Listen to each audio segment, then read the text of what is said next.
Талун каналан советын сыщедури депутат ясводжин докладен підкичіз правительствен вешкедлище смидваджа вежищ.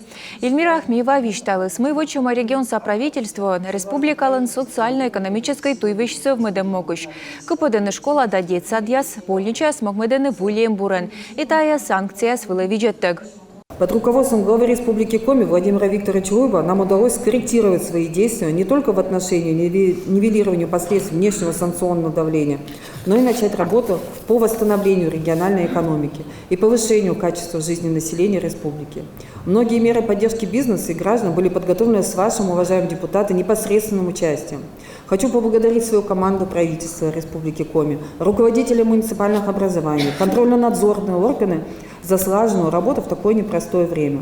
Мы продолжаем работать в тяжелых условиях, однако сплоченность, консолидация усилий всех уровней власти позволит нам продуктивно действовать и двигаться к достижению национальных целей, которые обозначил в своем ежегодном послании президент Российской Федерации Владимир Владимирович Путин.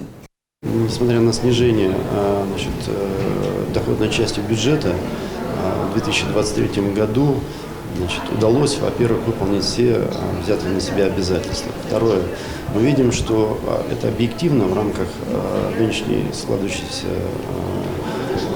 мировой политики и социально-экономического развития России, санкций и так далее.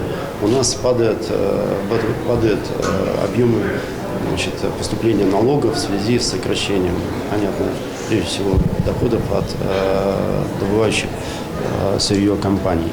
Но промышленная переработка, она выросла в объемах. Это говорит о том, и выросла в объемах количество и объем, который поступает от малого предпринимательства. Это говорит, что мы замещаем те потери, которые, в общем-то, получены в результате санкций, активностью экономики здесь, внутри Республики Коми. Мощный, информационно насыщенный, четко структурированный доклад, отчет правительства о работе за 2023 год. Совершенно понятно и видно, что правительство под руководством главы Республики Коми Владимира Викторовича Уйба четко идет по намеченному плану и знает, куда идти. Самое главное.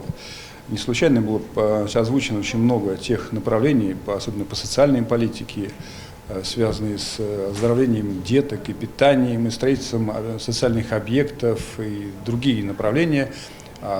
Мы же понимаем с вами, что любые социальные проекты, они основываются на том, как работает наша экономика.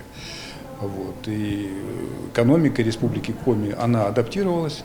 Да, сложно, проблем меньше не становится, но, во всяком случае, отрасли экономики республики справляются с тем, что вызовами внешнего санкционного давления, теми логистическими проблемами и так далее.